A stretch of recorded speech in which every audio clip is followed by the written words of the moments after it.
Antes de mais, bom dia a todos.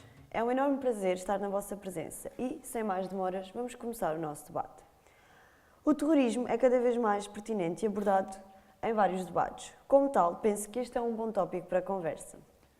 Bom dia a todos. Antes de mais, agradeço o convite para estar presente num debate tão importante. É um enorme privilégio.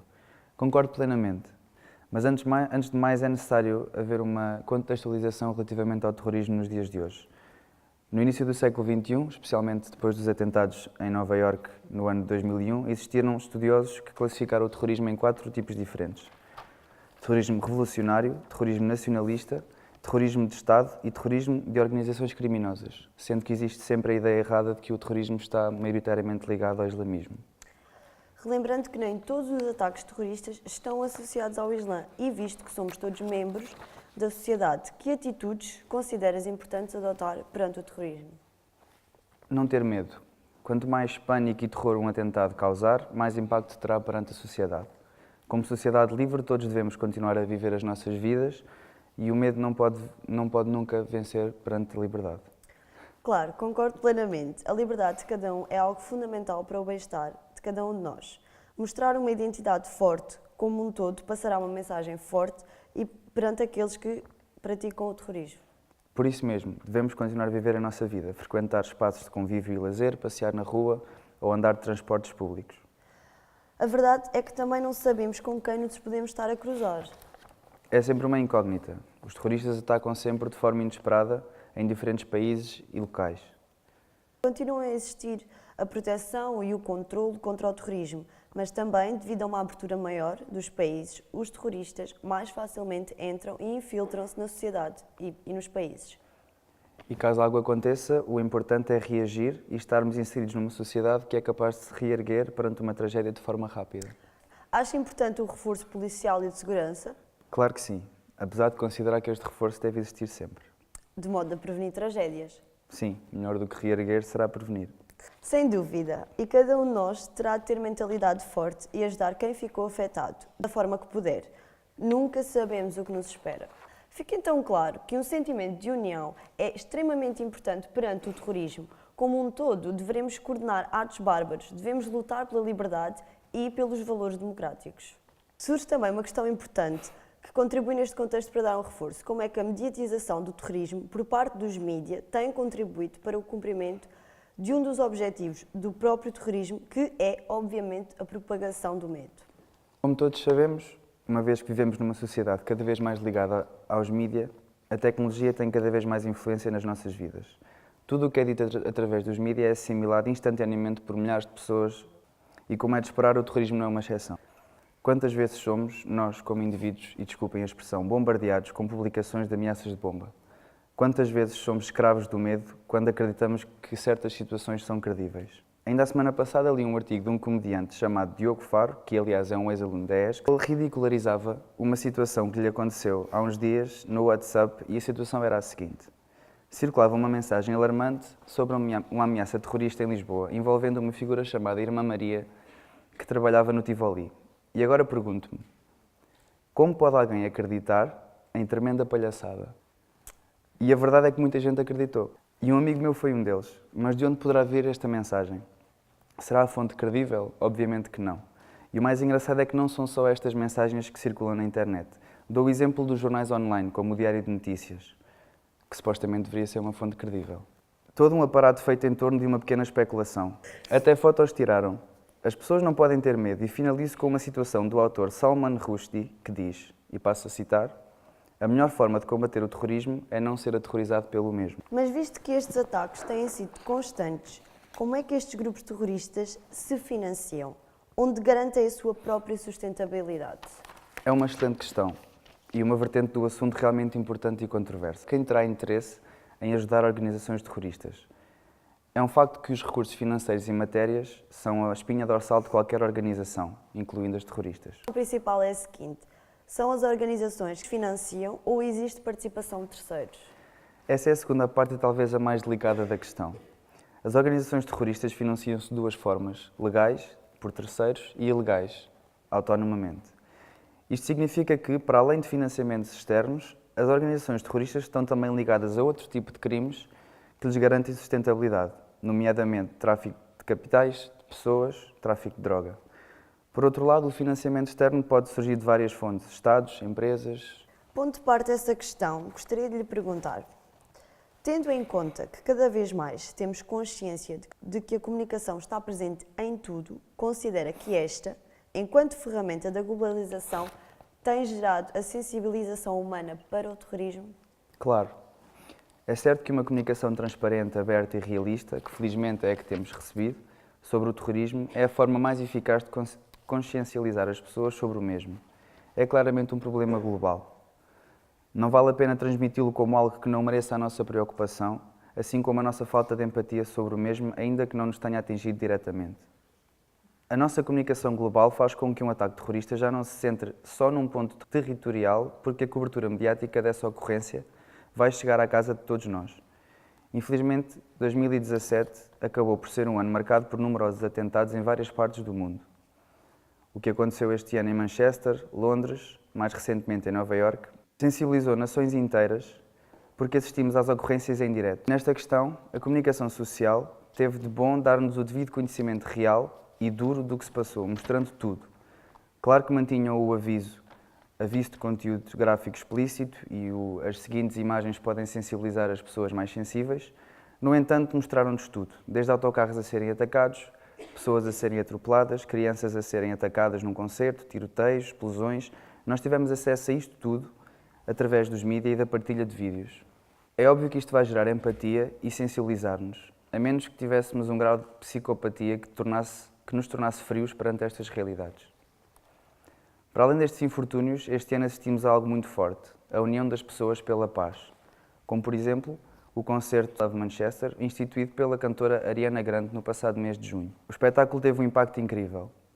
Para além dos milhares de pessoas que assistiram ao espetáculo e das dezenas de músicos conhecidos mundialmente que atuaram em direto, houve milhares de pessoas que no mundo inteiro assistiram em direto a partir da televisão porque foi transmitido em milhares de países. O alcance global que este espetáculo teve, a meu ver, sucedeu não pelos milhares de euros arrecadados para apoio às vítimas, mas sobretudo pela sua comunicação. Uma comunicação clara e pacifista com o incentivo à união de uma população sofrida pelas perdas humanas contra os ataques terroristas.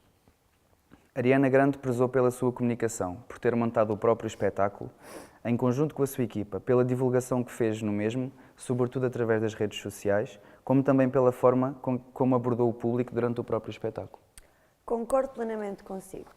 O mundo está cada vez mais sensibilizado para estas questões porque a comunicação tem sido fundamental nesta consciencialização.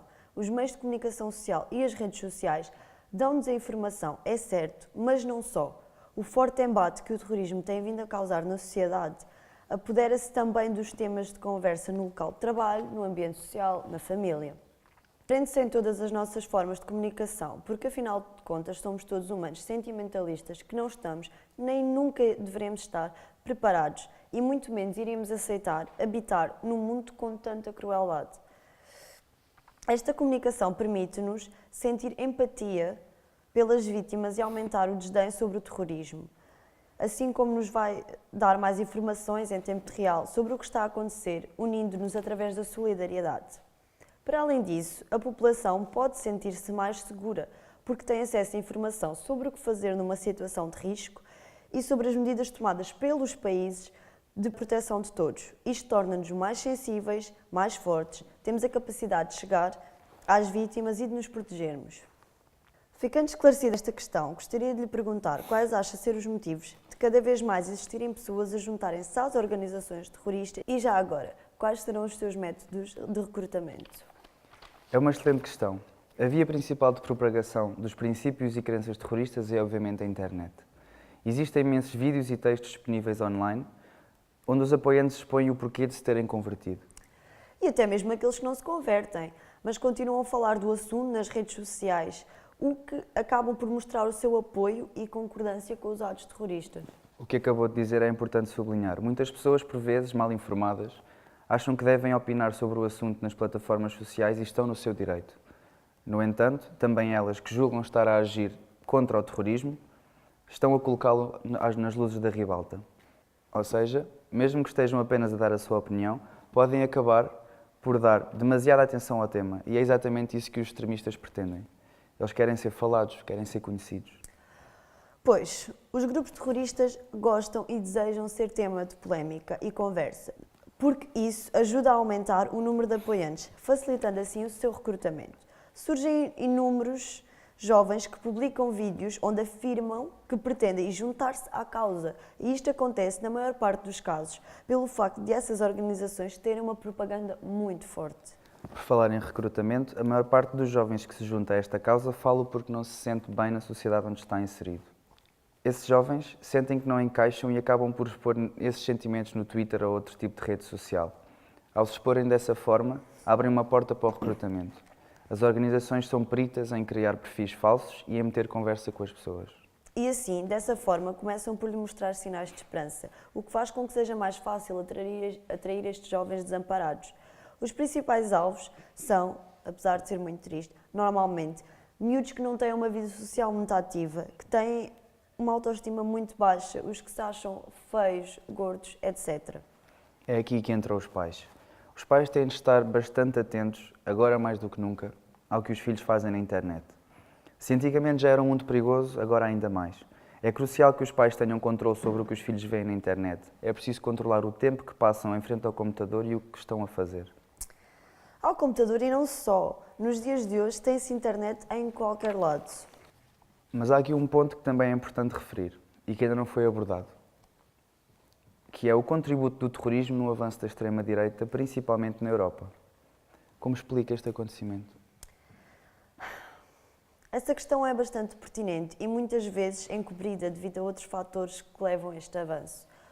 O certo é que existem outros condicionantes que contribuem para tal facto, como sucessivas crises ou outras questões internas dos países, que de forma geral é influenciada pelo tema principal deste debate. Acho que a extrema-direita ganha o poder e novos apoiantes muito devido à incapacidade dos governos de resolver este tipo de problemas. Ainda assim, na Europa, os ataques terroristas sucessivos têm aumentado a insatisfação dos cidadãos face aos seus governos e às suas posições, o que acaba por se refletir no apoio de muitos deles aos partidos de extrema-direita. Exato. E isso confirma-se, por exemplo, na Alemanha, em que a alternativa para a Alemanha, o partido político da extrema-direita, tem vindo a aumentar o número de representantes no Parlamento desde 2016. Recordo-me que uma das suas propostas era a proibição da construção de mesquitas no país, onde usavam a frase "o Islão não pertence à Alemanha". E não só na Alemanha, na Holanda e na França, por exemplo, o avanço da extrema-direita também é bastante visível por razões muito semelhantes. Mas, de uma maneira geral, todos estes partidos convergem no mesmo ponto, a anti-imigração. Esta proposta política é defendida sob um argumento de combate contra o terrorismo, porque, de forma geral, estes partidos associam os ataques terroristas à entrada de refugiados. Sim, é importante salientar a existência desta associação. Ainda assim, acho que estes partidos escondem-se por trás dessas questões e ganham poder à custa delas. É verdade que os partidos de extrema-direita pecam bastante, na sua grande maioria, pelas suas políticas e discursos xenófobos, generalistas ou antissemitas. O certo é que o número de apoiantes tem vindo a aumentar drasticamente, algo que se prevê que continue a acontecer. Bem, acho que abordámos todos os temas que estavam propostos e podemos encerrar este debate, a não ser que tenha mais alguma pergunta ou algo a acrescentar. Não, conseguimos abordar todos os tópicos importantes e penso que não ficou nada por dizer. Agradeço mais uma vez o convite e a oportunidade para alertar os portugueses. Foi um prazer. O prazer foi todo meu. Obrigada por esta conversa tão interessante e obrigada a quem esteve a ouvir-nos atentamente. Obrigada e um bom dia.